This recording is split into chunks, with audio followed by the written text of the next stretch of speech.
We are live now. Okay, thank you, Prabhu. Hare Krishna, everyone, and please accept our humble obeisance. Today, we are pleased to bring you another round of Krishna Conscious Speech Contest. And today, we have 5 more participants who are going to take up this challenge, and we wish them all the best. A brief introduction of the rules. Basically, each participant is given 12 minutes each. You need to introduce yourself, say your name, and the topic that you chose, and you can start speaking. Okay, so all the best, relax, and yes, just do your best. So I call upon contestant or participant who is Bhakta Shamasundar. Please mute your audios. Hare Krishna. Go ahead, Shamsundar. All the best. Oops.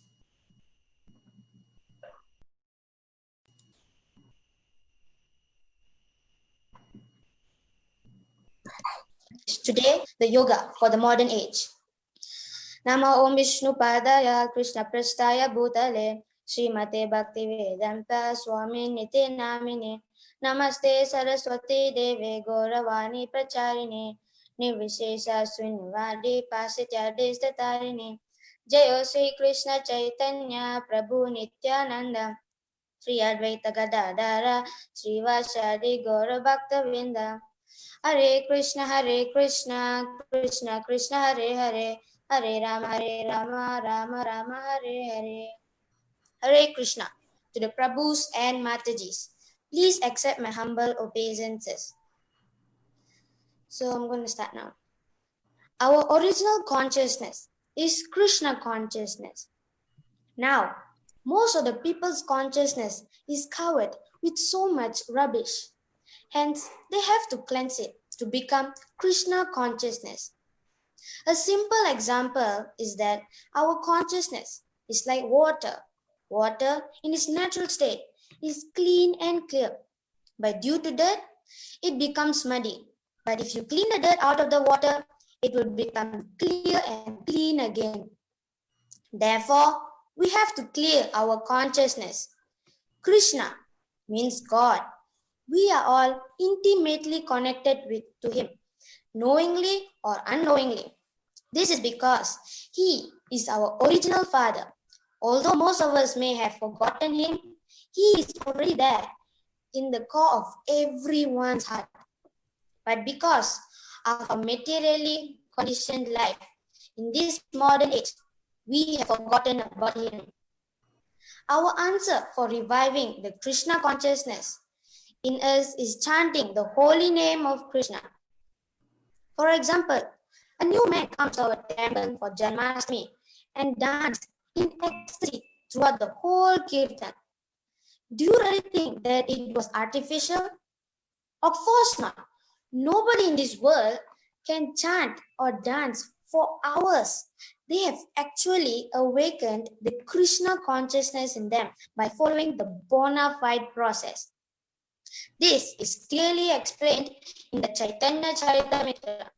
Nitya Siddha Krishna Prema Sadabunaya Sravanadi Sulacheti Karaye Udaya. In this modern age, many of us don't know what religion is. People are satisfied simply by going to temple and praying, "Oh God, please make sure I'll become rich. Oh God, please make sure I'll get good health." This is because no one wants to know and love God, but only to gain personal profit. In Srimad Bhagavatam, this is called a cheating religion. In this modern age, many don't know who God is and how to love Him. One can function better in society by becoming Krishna consciousness. Now, let me explain about the meaning of the Hare Krishna Mahamantra. It is very simple. Hare means, "O energy of the Lord," and Krishna means, "O Lord Krishna." Just as there are males and females in this material world. Similarly, God is the original male, Purusa, and his energy, Prakriti, is the original female. So when we chant the Hare Krishna Mahamantra, Hare Krishna, Krishna Krishna Hare Hare, Hare Rama Rama Rama Hare Hare. We are actually saying, Oh Lord Krishna, oh energy of Krishna, kindly engage me in your service. Chaitanya Mahaprabhu's process of chanting the Hare Krishna Mahamantra is the best and the simplest method. Hare Nama, Hare Namaya Kevalam, Kalau Nasteva Gatir Anyata.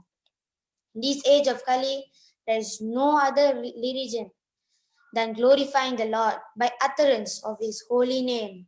And this is the injunction of all the revealed scriptures. There is no other way. There is no other way. There is no other way. This verse appears in the Brahmanaradiya Purana. There is another similar verse in the Srimad Bhagavatam. In the 12th canto, 3rd chapter, Parikshit Maharaj was informed by Sukadeva Goswami, Kalir dosa nitya rajan astihe ko mahaguna. My dear king, this age, Kali, is full of faulty things, but there is one good opportunity. What is that? Kirtanan eva Krishnasya mukta sangha param braje.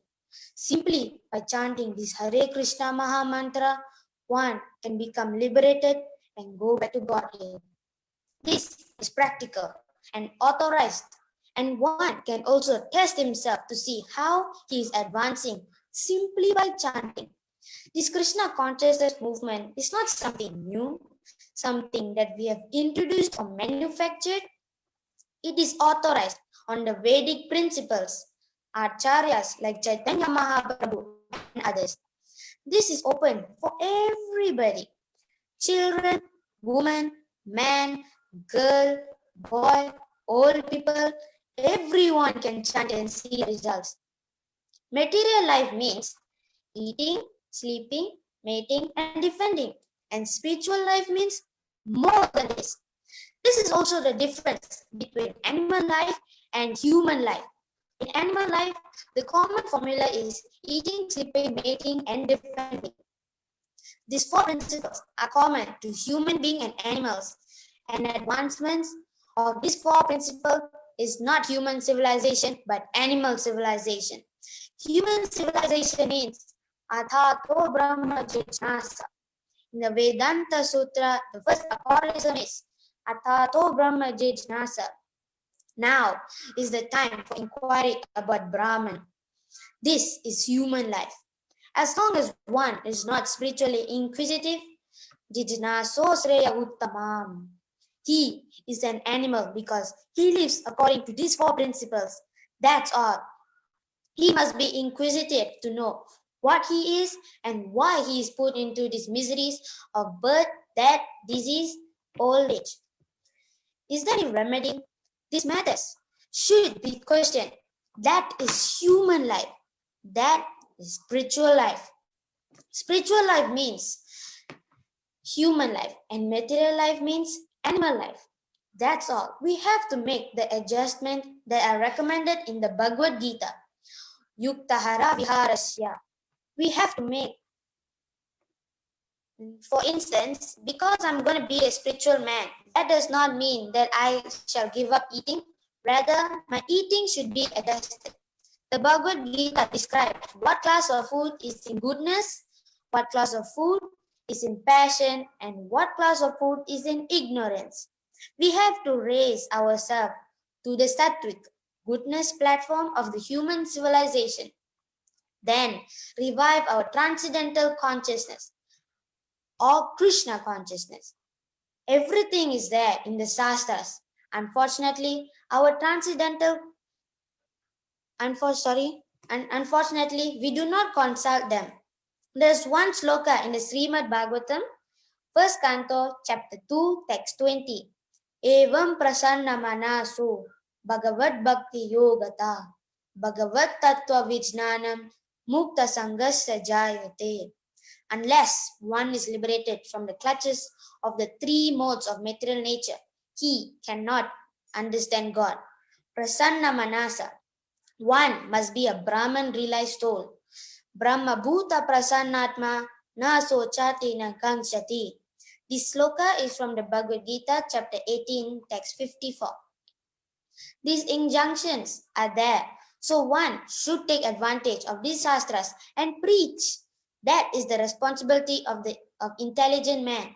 The mass of people know that God is great, but they do not know how great God actually is. That we will find in the Vedic literature. That is our duty in this modern age. That is Hari Kirtana. Param Vijayate Sri Krishna Sankirtanam. Glorification of the Supreme Personality of Godhead. In the Bhagavad Gita, chapter 9, text 34, Krishna said, Man mana bhava man bhakto, man yaji mam namaskuru, mam eva sesi yuktaivam, atmanam atparayana. Which means, engage your mind always in thinking of me. Become my devotee, offer obeisances to me, and worship me, being completely absorbed in me. Surely you will come back to me. Therefore, Krishna consciousness is the way to go back to Godhead in this modern age. Hare Krishna. Thank you. Okay, great. Thank you very much, Shamasundar. Confident and also, brilliantly, the style was good as well. Just before we go on, I just wanted to briefly also state that this week's topics have changed. And this week's topic, we have two topics for today, which is real advancement means knowing God and Krishna consciousness, the yoga for the modern age. And with us also, we have three honorable judges, who's none other than His Grace Tyaga Prabhu and His Grace Patita Prabhu and also His Grace Rasaprana Prabhu. So don't forget that the judges are here, okay?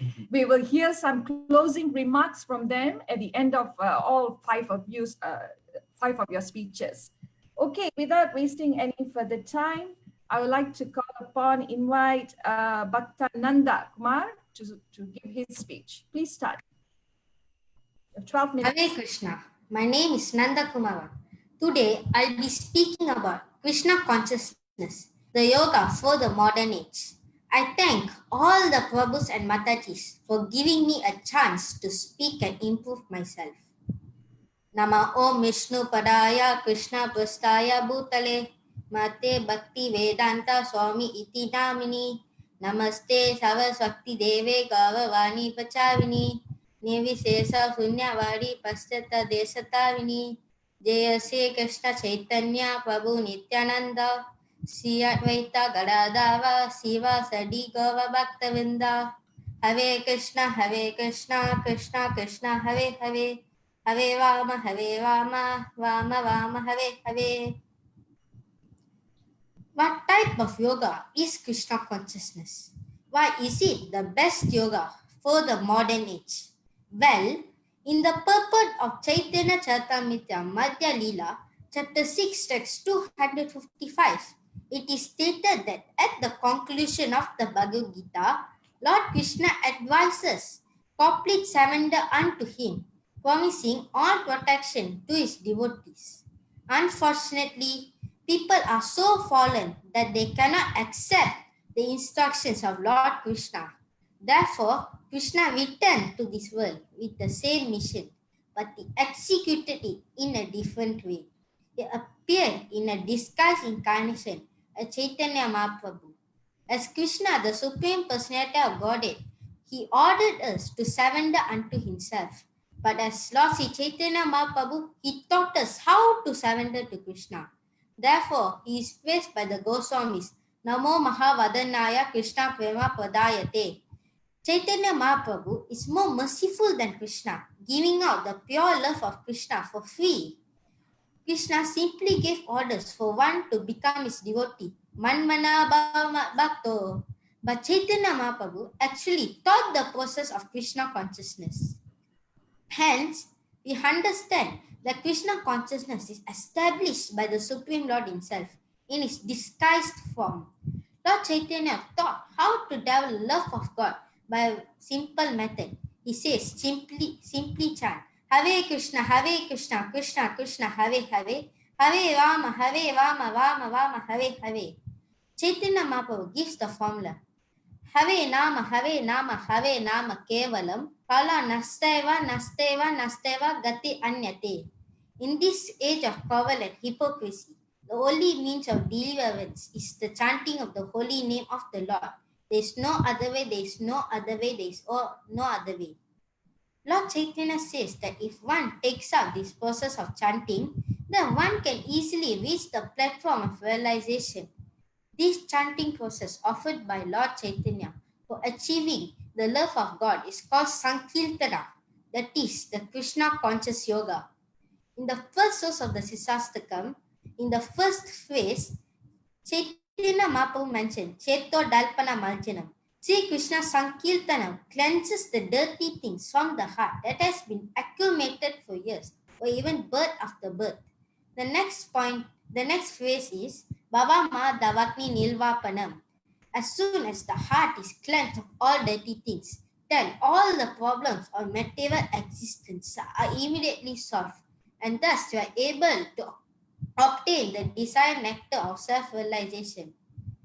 It is undeniable that there are also other systems of self-realization or yoga processes around us. However, it is not possible to practice them in this modern age. Why? The Bhagavad Gita prescribes the right method of meditation. According to chapter 6, text 11 and 12, to practice yoga, one should go to a scheduled place and should lay kushagras on the ground and then cover it with a deer skin and a soft cloth. The seat should not be neither too high nor too low and should be situated in a sacred place. The yogi then should sit on it very firmly and practice yoga to purify the heart by controlling his mind, senses, and activities and fixing the mind on one point. Let me also share the yoga performed by Dhruva Maharaj and explained in the Srimad Bhagavatam, Canto 4, Chapter 8, text 71 to 77. Having arrived in Madhuvana, Dhruva Maharaj took his bath in the river Yamuna and observed fasting in the night with great care and attention. For the first month, he ate only fruits and berries on every third day, only to keep his body and soul together. In the second month, he ate dry grass and leaf only every 6 days. In the third month, he drank water only every 9 days. By the fifth month, he had controlled his breathing so perfectly that he was able to stand only on one leg, just as a column stands without motion. He completely controlled his senses and their objects, and in this way, he fixed in his mind without diversion to anything else upon the form of the Supreme Personality of Godhead. Does it sound easy? The meditation process was possible in the Golden Age, Satya Yuga, because the people at that time lived for 100,000 years on the average. For instance, Valmiki Muni meditated for 60,000 years to get perfection. But where is our old age? Besides that, for the meditation process as described in the Bhagavad Gita, one has to select a scheduled place. He has to execute it alone. He has to sit down in a rigid posture. He has to lead a life of complete celibacy and so on. There are many rules and regulations. Thus, Astanga Yoga meditation is not possible. If one is satisfied by imitating, that is a different thing. But if one wants perfection, then he has to execute all the 8 stages of Astanga Yoga. If this is not possible, then it is a waste of time. In the previous ages, one didn't have to eat. One could maintain himself just by breathing. People lived in a much healthier environment then. In this modern age, one breathes with deep anxiety about health hazards. Some public places are so toxic that simply by breathing, one could die. These days, as we fly over the metropolitan cities, we hardly see any land or greenery. All we see is simply pollution. Actually, what is the ultimate goal of the yoga process? Yoga means to connect with the Supreme who is both within and without. The most essential of the yoga is the spiritual awakening of the soul, the self-realization. Now Chaitanya Mahaprabhu has generously given us the opportunity to reach the realization without undergoing the gradual process of austerities.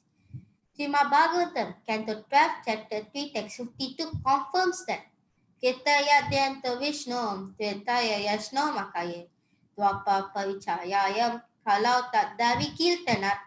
Whatever result or update in Satya Yuga by meditating on Vishnu, in Treta Yuga by performing sacrifices, and in Dwapar Yuga by serving the Lord's lotus feet, can be obtained in Kali Yuga simply by chanting the Hare Krishna Mahamantra. Don't you like the shortcut? In contrast to other yogas, the holy name of Krishna or the nectar of Krishna consciousness can be tasted even before one has perfected himself. Lord Chaitanya first gives the nectar to the people of this modern age. It makes them slowly lose their lust, which is the desire for material enjoyment. If one doesn't ultimately lose his taste for material enjoyment, there is no progress in yoga. Yoga means getting a higher taste, and Krishna consciousness gives everyone the higher taste right away. In conclusion, due to his causeless mercy, Krishna, the Supreme Personality of Godhead, has allowed us to be completely attracted and attached to him through Krishna consciousness, so that we can become indifferent to all the temporary attraction of this world, which is ultimately causes us nothing but pain. Despite our existence in the meta consciousness, Krishna consciousness mercifully attracts us and allows us to taste the happiness of spiritual life, so that we are freed from the miseries of this material world we are experiencing now, and from the attachment that will cause us more miseries in the future in this modern age. That is the special causeless mercy of Chaitanya Mahaprabhu. Pavam Vijayate Sri Krishna Sankirtanam. Hare Krishna. Thank you very much, Nanda. Hare Krishna. So to answer your question, yes, I do like the shortcut. Okay, so now with Nanda, we have actually concluded the round one, and we have concluded the speech contest for the Kaishora boys. Okay, so this week we will also continue now with the girls Kaishora participation. We have 3 girls who will be speaking today. Just to recap, the marks will be allocated by the judges based on your speech development, your introduction, your ideas and the structure, and your speech effectiveness will also be measured based on the audience reception and your style of speech. And finally would be your physical presentation, whereby your body language, your appearance and gestures. All these will be taken into account when the judges actually allocate the marks. Okay, so now with that, let's now kickstart the Kaishora Girls Speech Contest with our first contestant, Abhirami, Bhaktin Abhirami. Go ahead, you have 12 minutes from now. Hare Krishna, to all Matajis and Prabhus, please accept my humble obeisances. Nama Om Vishnu Padaya Krishna Prasaya Bhutale Srimati Bhakti Vedanta Swami Niti Namine Namaste Saraswati Deve Gauravani Pracharine Nirvisesha Sunyavadi Paschatya Desitarine Jai Shri Krishna Chaitanya Prabhu Nityananda Sri Advaita Gadadara Srivasari Gaura Bhakta Vrinda Hare Krishna Krishna Krishna Hare Hare Hare Ram Ram Ram Hare Hare. Hare Krishna. The topic of my speech today is real advancement means knowing God. God is unlimited and his names are also unlimited. So no one actually knows how many names he has. Therefore, we can't settle on only one name. For instance, Krishna is sometimes called Yashoda Nandana, the son of Mother Yashoda, or Radha Vallabha, the beloved of Srimati Radharani. God has many dealings with his devotees, and according to those dealings, he is addressed by his different names. So we can't hit on any one name. But the name Krishna means all attractive. And the definition of God is that he attracts everyone. We have seen many pictures of Krishna, and in all those pictures, it is seen that he is attracting the cows, birds, trees, and the residents of Braja. Therefore, if any particular name can be given to God, that name is Krishna. The purpose of this Krishna consciousness movement is to propagate Krishna's name, glory, love, pastimes, entourage, and paraphernalia. It is meant to give perfect knowledge to human society, to revive our natural state of bhakti that has been laying dormant in ourselves for many births and deaths.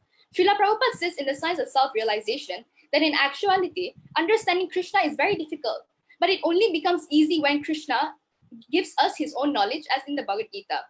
This is the only process by which we can understand God. To understand him by our own mental speculation is impossible, for he is unlimited and we are limited. If we can accept the version of the unlimited, we can come to understand him. That advancement is our perfection. Real advancement in our lives is not defined by how much material knowledge that we have. It is not defined by how much of wealth that we've accumulated, nor is it defined by how well we are doing in our careers. Real advancement means to know Krishna, to know his position as the supreme Godhead and to surrender unto him, knowing that he is the purpose of our life. So how can we know Krishna and what is his position? What do we have to do and how do we have to act? Whom should we approach? What is our position, duty, and purpose? And when will we be able to perceive Krishna? All of these are very important questions that each person should be inquiring. And Krishna has been so merciful as to answer all of these questions in the scriptures. And Srila Prabhupada has been even more merciful as to reveal these scriptures to us, together with his elaborate purpose and guiding us on this path of knowing Krishna and ultimately going back to him. How can we know Krishna? Krishna says very nicely in the Bhagavad Gita 4.34, Tad vidhi pranipatena pariprasnena sevaya upadikshanti te jnana jnanina sattvadarshina. Just try to learn the truth by approaching a spiritual master. Inquire him submissively and render service unto him. The self-realized souls can impart knowledge unto you because they have seen the truth. Surrendering unto a bona fide spiritual master that comes from the lineage of spiritual masters or parampara that starts with Krishna is the only way we'll be able to know him as he is and be able to rekindle our relationship with him. It is only by the Guru's mercy that we are able to do this. Krishna then says in Bhagavad Gita chapter 11 text 54, Bhaktyat Pananyaya Sakya Aham Evam Vidorjuna Nyatrum Jasim Chatat Vena Pravistum Cha Parantapa. My dear Arjuna, only by undivided devotional service can I be understood as I am, standing before you and can thus be seen clearly. Only in this way can you enter into the mysteries of my understandings. And he says in the 18th chapter, text 55, Bhaktya mam abhijananti yavanyasyasmi tadvattaha, tato mam tatvato nyadva vishate tan anantaram. One can understand me as I am, as the Supreme Personality of Godhead, only by pure devotional service. And when one is in full consciousness of me by such devotion, he can enter into the kingdom of God. In both of these texts, Krishna is stressing on the importance of executing pure devotional service. This process is called Bhakti Yoga, the highest form of yoga and the only means to reconnect ourselves with Krishna. In the Bhakti Rasamrita Sindhu by Rupa Goswami, Bhakti Yoga is explained in its 9 stages as follows. Shraddha, faith, Sadhu Sangha, association with devotees, Bhajana Kriya, performance of devotional service, and taking shelter of the spiritual master.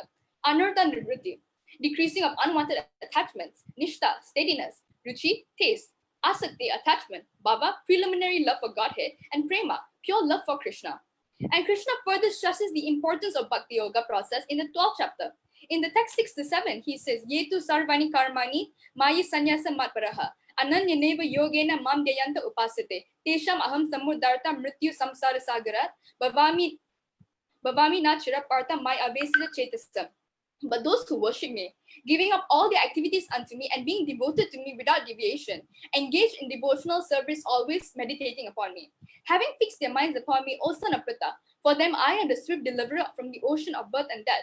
In the 8th text, he continues, My eva mana advatsva mayi buddhim niveshaya, niveshasyasi my eva ata urdvam nasamsayaha.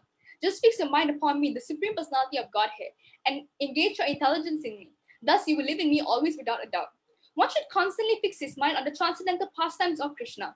He who is absorbed in all of Krishna's pastimes constantly worships him with faith, love, and devotion, and whose mind is always fixed on Krishna is to be considered the most perfect in yoga. But if one cannot constantly be fully absorbed in Krishna, he gives another alternative in the 9th text. Atachitam samadhutam nasagnosi mayistiram abhyasa yogena tatum mam chaptum dhananjaya. My dear Arjuna, O winner of wealth, if you cannot fix your mind upon me without deviation, then follow the regulated principles of Bhakti Yoga. In this way, you will develop a desire to attain me. And in the 20th verse of this chapter, Krishna describes the position of one who is engaged in the path of Bhakti Yoga. Yetu dharma mritam idam yatuktam paripasate. Sridhadana matparama bhaktaste tivame priyaha. Those who follow this imperishable path of devotional service and who completely engage themselves with faith, making me the supreme goal, are very dear to me. Such is the position of one who engages in the path of devotional service and one who is constantly absorbed in Krishna with great faith and devotion. These souls are considered to be the most advanced out of all living entities. They have reached this advancement because they have focused their life around its true purpose, which is to serve Krishna. As Krishna as said in the Chaitanya Charitamrita, Adi Leela 5.124. Ekali Ishvara Krishna Arasaba Britya, Yare Yaiche Nechaya Se Taiche Kare Nitya. Lord Krishna alone is the supreme controller, and all others are his servants. They dance as he makes them do so. Everything has a source, a personal source, that is able to be identified and perceived. For example, when you are thirsty, you get some water. However, that water does not appear out of thin air. It flows from a tap, which is connected to the water supply. which in turn is connected to the various water treatment plants, and that is connected to the original source, which is the oceans and the rivers. So just like how the water that we drink has an original source and an identifiable one, we too have a source, and that is Krishna. He is the supreme person. Everything emanates and resides in him. He is described in the Brahma Samhita as Ishvara Parama Krishna Satchit Ananda Vigraha, Anadir Adir Govinda Sarva Karana Karanam. Krishna, who is Govinda, is the supreme Godhead. He has an eternal blissful spiritual body. He is the origin of all, and he has no other origin. He is the prime cause of all causes. From this verse that has been spoken by Lord Brahma, we can understand that Krishna has a form. We have a form of our own too, and that is one of the aspects that define a person. Since Krishna has a form, he is considered a person too. But Krishna has an eternal spiritual form, whereas our form in this material world is temporary. Krishna is the supreme person, the fountainhead of all other forms and personalities. That is why we address Krishna as the supreme personality of Godhead. Arjuna addresses Krishna in Bhagavad Gita, chapter 11, text 43 as follows. Pitasi lokasya characharasya tamasya puja chagurur gariyan natvat samosya vedika kutonyo lokatrayepi apratima prabhava. You are the father of this complete cosmic manifestation, of the moving and the non-moving. You are its worshipable chief, the supreme spiritual master. No one can be equal to you, nor can anyone be one with you. How then could there be anyone greater than you within the three worlds, O Lord of immeasurable power?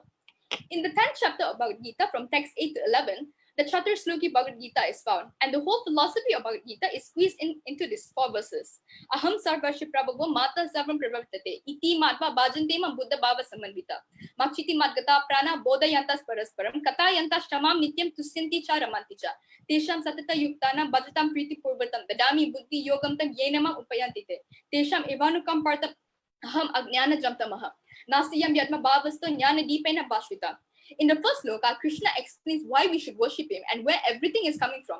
A learned scholar who has studied the Vedas perfectly and has information from bona fide authorities and knows how to apply these teachings can understand that Krishna is the origin of everything in both the material and spiritual worlds. And because he knows this perfectly, he becomes firmly fixed in devotional service of the Supreme Lord. He can never be deviated by any amount of nonsensical commentaries. And all Vedic literature agrees that Krishna is the source of all Brahma, Shiva, and other demigods. In the Srimad Bhagavatam, which is described as Nigama Kalpa Taror Galitam Phalam, the mature fruit of the desire tree of Vedic literature, it is said in the first canto, 3rd chapter, 28th verse, Ete Chamsa Kala Pumsha Krishnastu Bhagavan Swayam, Indrari Vyakulam Lokam Mirayanti Yuge Yuge. All of the above mentioned incarnations are either plenary portions or portions of plenary portions of the Lord. But Lord Krishna is the original personality of Godhead. All of them appear on planets whenever there is a disturbance created by the atheists. But the Lord incarnates to protect the theists. In the second sloka, Krishna explains the characteristics of his pure devotees who are fully engaged in pure devotional service. Their minds cannot be diverted from Krishna. Their talks are only on the transcendental subjects. Devotees are daily engaged in glorifying the qualities and pastimes of Krishna. Their hearts and souls are constantly submerged in Krishna, and they take pleasure in discussing him with others. In such a state, the devotee actually attains to Krishna. In the 3rd sloka, the word Buddhi Yogam is very significant.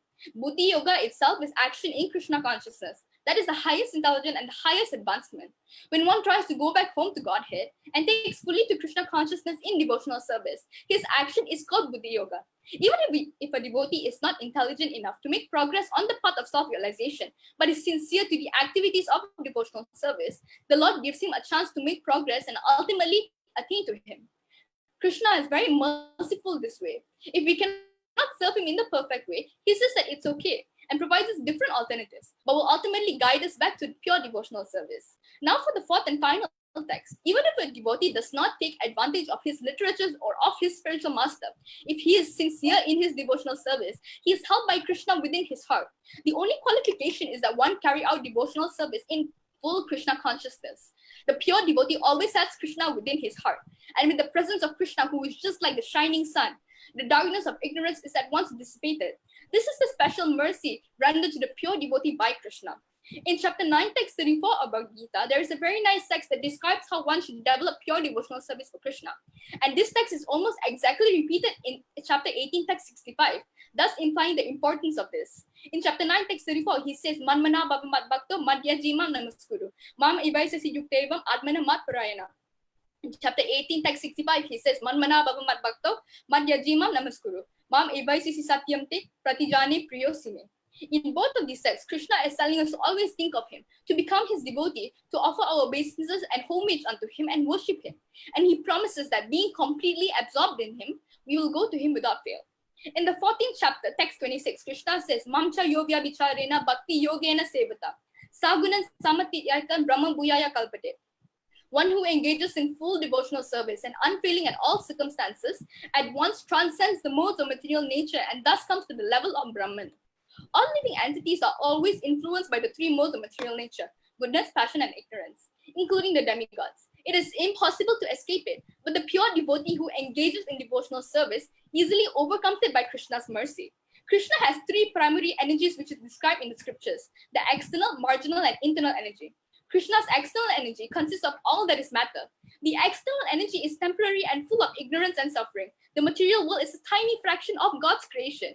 We finite spirit souls are expansions of Krishna's marginal energies. We can choose to live in either the material or spiritual worlds, but both the external and marginal energy can become fully spiritualized by contact with the internal energy through acts of devotion to Krishna. The internal energy is eternal, full of knowledge and happiness, and the spiritual world makes up most of reality. Krishna's internal energy is also known as the Svarupa Shakti. This Svarupa Shakti constitutes of all of Krishna's manifold energies, out of which three are very significant. These three potencies are called the Sandhini Shakti, Samvit Shakti, and Hladini Shakti. The total exhibition of these three potencies is called the Visuddha Sattva, and are displayed even in this material world when the Lord appears here. The transcendental variegatedness of Visuddha Sattva is completely free from all mundane and materialistic qualities. It is therefore the proper atmosphere in which to experience Krishna and his transcendental pastimes. The transcendental potency of Krishna by which he maintains his existence is called Sandhini. The transcendental potency of Krishna by which he knows himself and causes others to know him is called Samvit. And the transcendental potency by which he possesses transcendental bliss and causes his devotees to have bliss is called Hladini. Srimati Radharani is the embodiment of the Hladini Shakti. She gives unlimited spiritual pleasure, Ananda, to Krishna, who is Anandamaya Vyasat, always in pleasure potency. The reason Krishna is not perceivable to us is because we lack Visuddha Sattva, in which he exists and reveals himself. When it is bestowed upon us at the stage of Bhava Bhakti, we can perceive him. This is the importance of continuously chanting the holy names of Krishna, which has so mercifully been given to us. There are no hard or fast rules for chanting the holy names of Krishna, as Lord Chaitanya says in the Shikshastakam.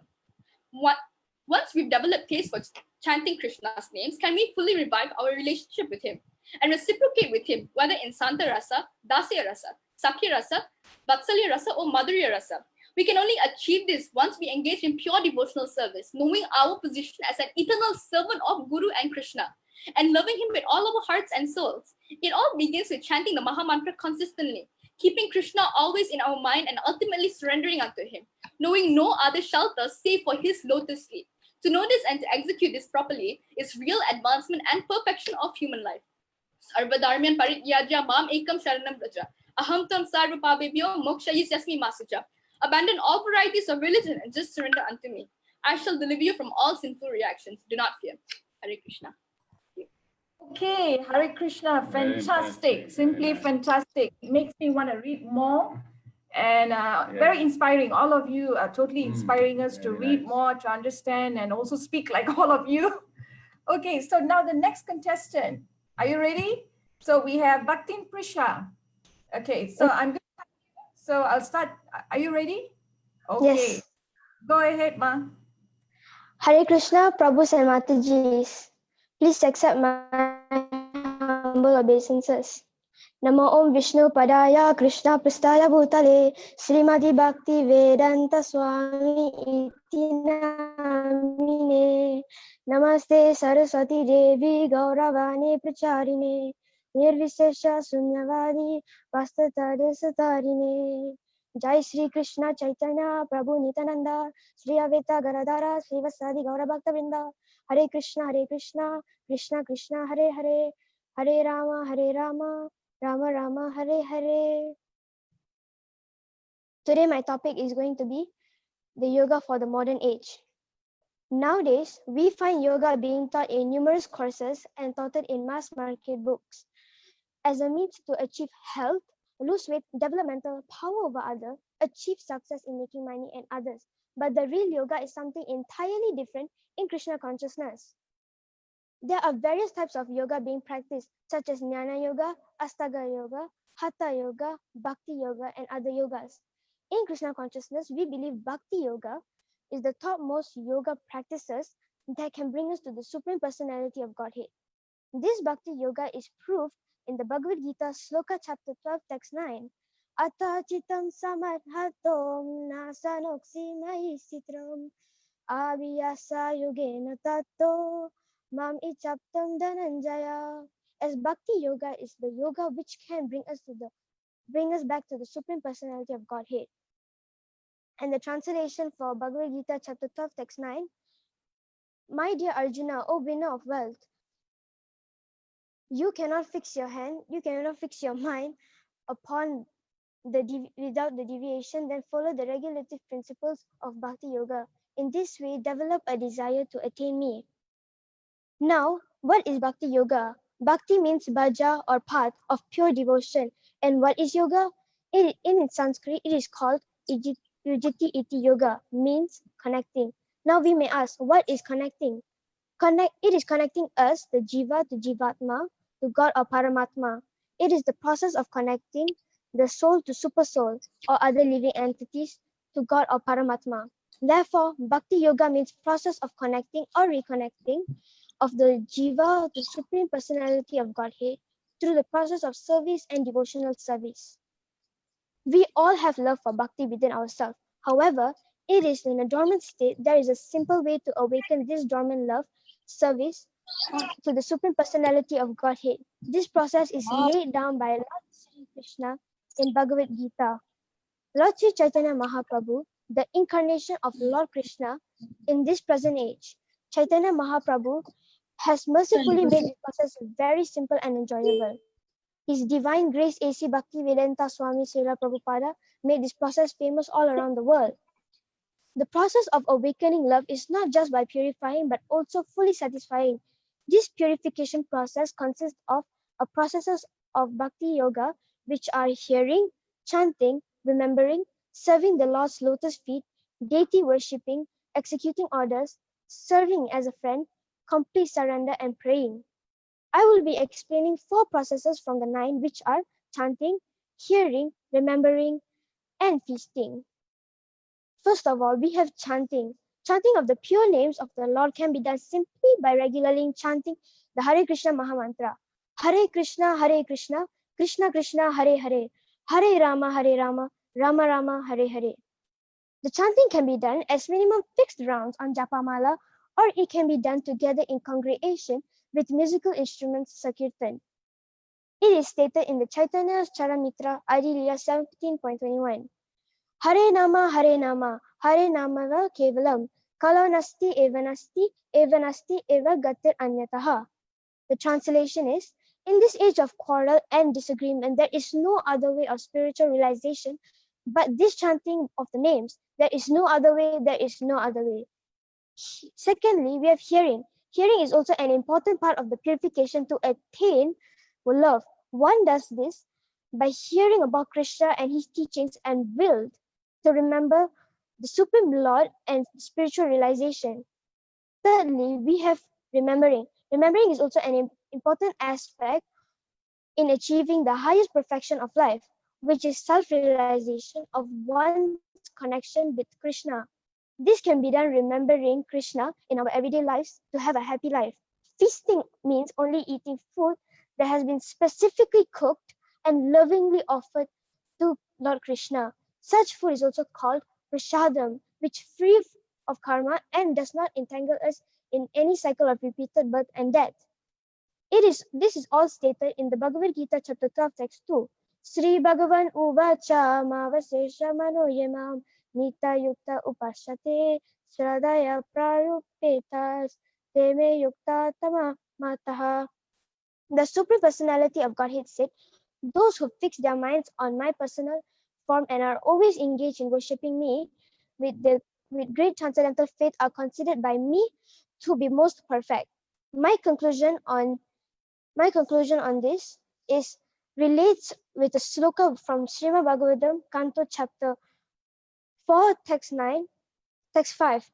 The individual soul is forever a servant of the super soul, and therefore his relationship with the super soul is to offer service. That is called Bhakti Yoga. That's all from me. Hare Krishna, Prabhus and Matajis.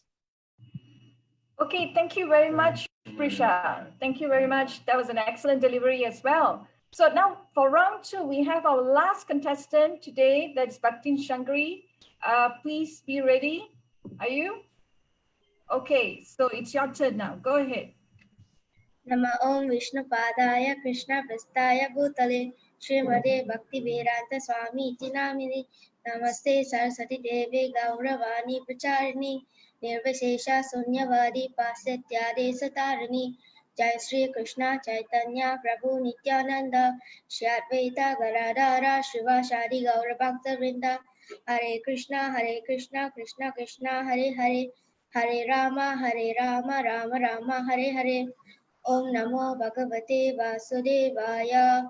Om Namo Bhagavate Vasudevaya. Om Namo Bhagavate Vasudevaya. Hare Krishna Prabhu, Matajis are my beloved friends. Firstly, I would like to thank His Grace Rasa Pranay Prabhu and Rati Mataji for giving me this opportunity to present my speech. My name is Shiva Shankari and I'm 13 years old. I am from Klang. Today, I'm going to give a speech about Krishna consciousness, the yoga for the modern age. Before I move on, I would like to explain what are the elements of this topic. I'm going to explain what is Krishna consciousness and what is yoga. Krishna consciousness is all attractive stated in Sanskrit, and consciousness means a state of being awareness of thoughts, memories, feelings, sensation, and environment. And lastly, yoga. Yoga means connecting the link with the Supreme. In this case, Krishna is the Supreme. For your information, the modern age that we are going through is called Kali Yuga, the last yuga after Treta Yuga and Satya Yuga and Dwapar Yuga. What are the symptoms of Kali Yuga in this modern age? Kali Yuga was started 5,121 years ago. 420 and 879 years remaining. Just to share, what are the symptoms of Kali Yuga? As stated in Srimad Bhagavatam, in Canto 12, Chapter 12, the bad quality will increase. People will not be following the Vedic laws. And lastly, the king will abuse his power. And also corrupt practice and many more. When we talk about yoga, there are 4 types of yoga, namely Bhakti Yoga, Jnana Yoga, Ashtanga Yoga, and Karma Yoga.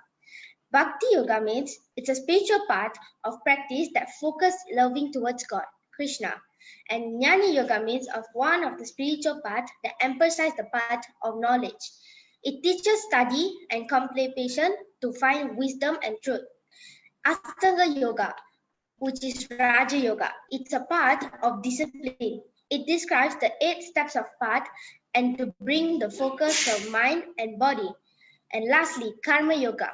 Karma Yoga means one of the paths to spiritual liberation, or known as unselfish action. It teaches that we should act according to Dharma without being attached to the consciousness. According to His Divine Grace A.C. Bhaktivedanta Swami Srila Prabhupada, the recommended yoga in this Kali Yuga is Bhakti Yoga. According to His Divine Grace A.C. Bhaktivedanta Swami Srila Prabhupada again, Bhakti Yoga is the most important yoga in this material world, together with devotional service that helps us to understand the Supreme.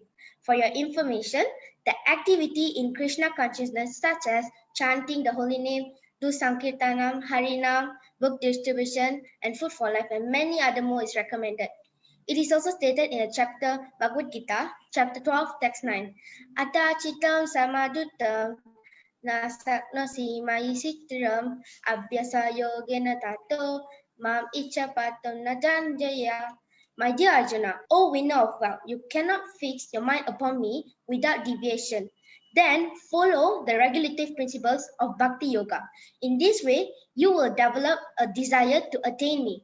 For your information, nowadays we notice that yoga is wrongly taught and focused on health improvement, like lose weight, focus on meditation, which is extremely difficult, and also being commercialized to make money. But real yoga in Krishna consciousness is totally different. Why is Krishna consciousness is important in this modern age? It is because the modern science cannot explain depth and explain exactly as stated in our scriptures. For example, existence of human being. According to our famous researcher Charles Darwin said in the theory of evolution, human evolved alongside from monkeys 7 million years ago. But in science of Krishna consciousness, being evolved from 8.4 million species, namely plants 2 million species, aquatics 900,000 species, insects 1.1 million species, birds 1 million species, animals 3 million species, and lastly, humankind 400,000 species. That is why Krishna consciousness is in this age is understand the real science of truth. Another example related to soul. Modern science cannot explain the existence of soul, but in Krishna consciousness, in chapter 2, verse 11 to 30, is clearly stated about the soul. Example, the first example I'm going to give is chapter 2, text 13. Dehinosmin yata dehi kaumaram yatwana jara tata dehantara praprati dirastatra. In this verse, it explains that an embodied soul continuously passes in this body from boyhood to old age. The soul similarly passes from another body to death. The self-realized soul is not bewildered by such a change. And the second example is in chapter 2, text 20. Na jayate mriyava kadachin, na yam bhutva bhavitva na bhuya, ajo nitya sasvato yam purano, na hanyate hanyamani sarire. In this verse, it says that for the soul there is never birth nor death, no having once been, thus have a case to be. He is unborn, eternal, ever existent, undying, primeval. He is not slain when the body is slain. Conclusion. As a conclusion, these teachings of Krishna consciousness is very important in this modern age. Material education are not sufficient for human beings to understand the God consciousness, which is Krishna consciousness. As Prabhupada mentioned in Krishna consciousness, an awareness of an affection for the Supreme Person in the combination of all forms of yoga, knowledge, meditation, and spirituality. Also, the practice of Krishna consciousness of Bhakti Yoga is meant to be free from root all to call anxiety by reawakening our normal eternal happiness. This process is simply meditated on the name of Krishna. All we have to do is chant the Maha Mantra, Hare Krishna, Krishna Krishna, Hare Rama, Rama Rama, Hare Hare. So, we hope we take this Krishna consciousness benefit of mankind. With this, I hereby shall end my speech and would like to seek forgiveness if I had said anything that is unpleasant. Hare Krishna. Thank you. Thank you very much, Shangri. Nothing unpleasant at all. In fact, it was very inspiring. Thank you. So we have concluded round 2 successfully with 5 participants today.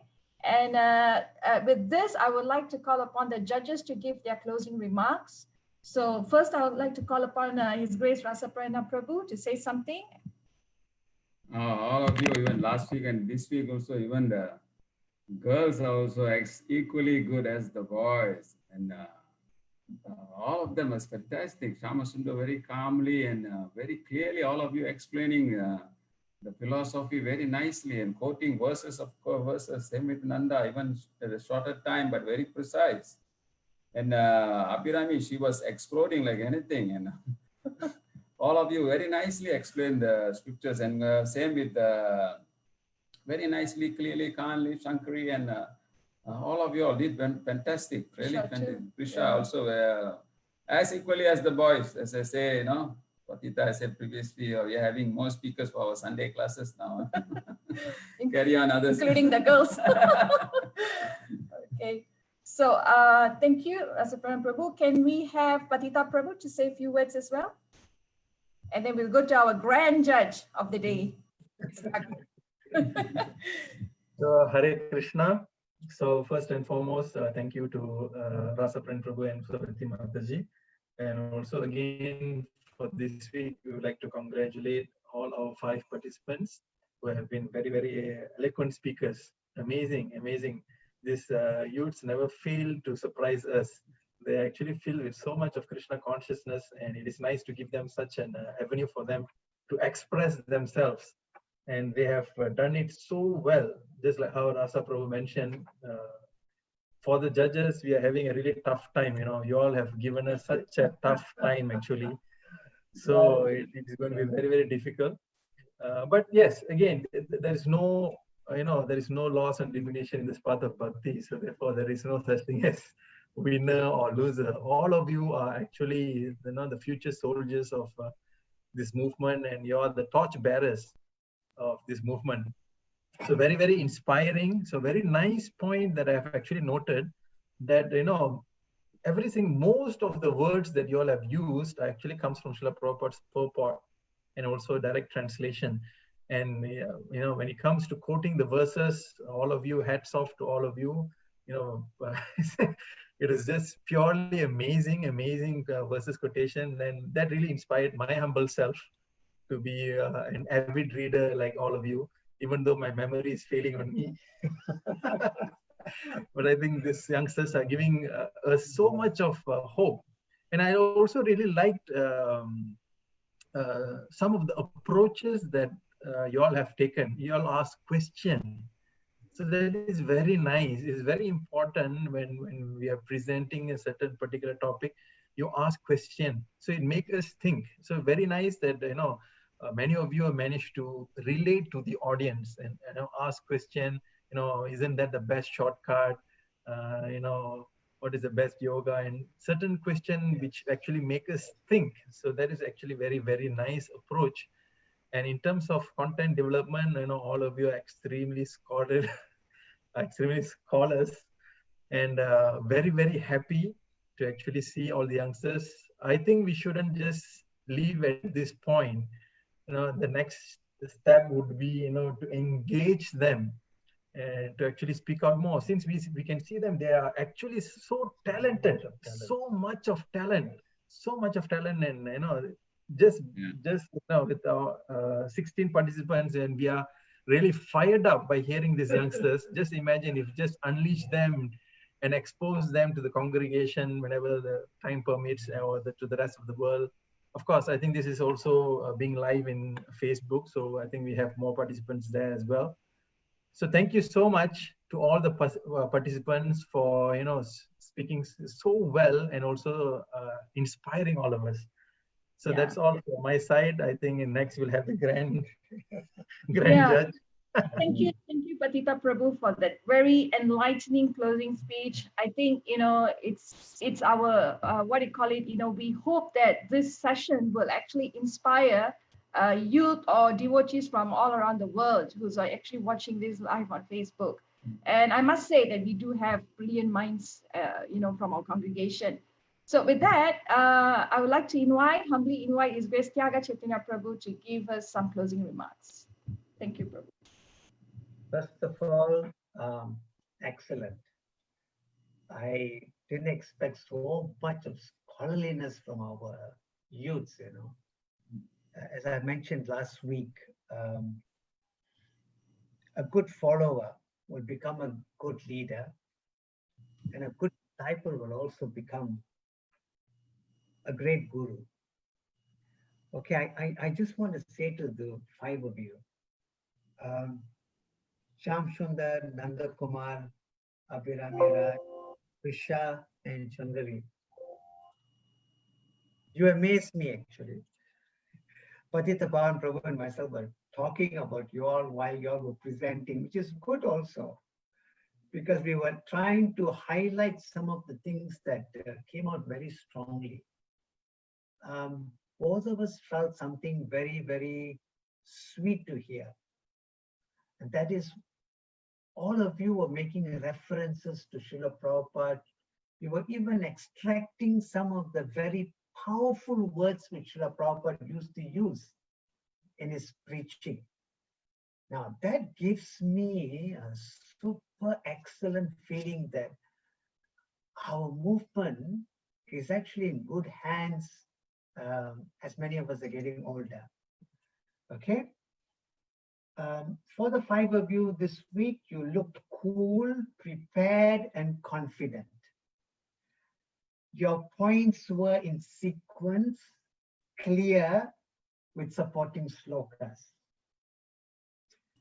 Some of you posed excellent questions. I think this, His Grace Rasaprayan Prabhu, Patita Pawan Prabhu, and myself have got the same thing to say. Wow, I wish to know the truth. I'm sure many parents were involved in this and helping you all. You presented the information in a very well written way. I know all of you had some document right in front of you. That is okay. That is okay. But I like the way when you post sometimes wonderful questions for us to think about.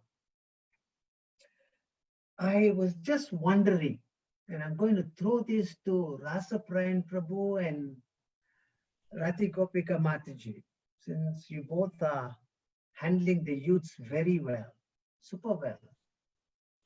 Maybe in our next Hare Krishna convention, we should have a section for the youths and have the youths throughout the country to make some wonderful presentations like this as part of the convention. I'm not just going to let you just be in the temple and make temple Sunday programs. No, no, no, I don't want that. I want you to go up to the platform of the Hare Krishna convention.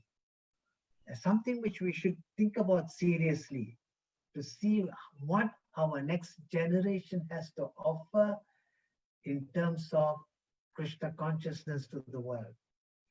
Again, like last week, out of the 5 of you, 4 of you took up Krishna consciousness, the yoga for modern age.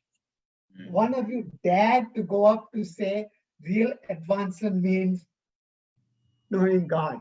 It's good. Last week also we had that kind of situation. Thank you very much. Some of you were super fast in your presentation, but that happens when you fight against time. But once again, thank you very much for a job well done. Parents, your kids have done well. So please keep encouraging them. Thank you very much. Hare Krishna. Okay, so thank you very much, Tyaga Prabhu, for the very deep assessment and evaluation. I can't wait to see the scores. Of course, okay, so we have one more round next week with 5 participants from Kaishora Youth Girls. So please don't forget to tune in at the same time. And we hope to bring you more, mind-blowing speeches next week. Thank you very much. Hare Krishna. Thank you. And also we thank Padmanetra Prabhu for of course. For hosting this. Padmanetra Prabhu, thank you very much. Yeah, works. Yeah. He's doing a wonderful. Our media works is doing very well. Yes. So we must really thank him a lot for your. Can't do this Please without give him. your darshan. Yeah, Padmanetra Prabhu, please give your darshan. Yeah, he's at the back. We don't see him, but he does. Yeah, all the parents should know who is behind the scene, you know. Okay, sir. Yeah. Very much. And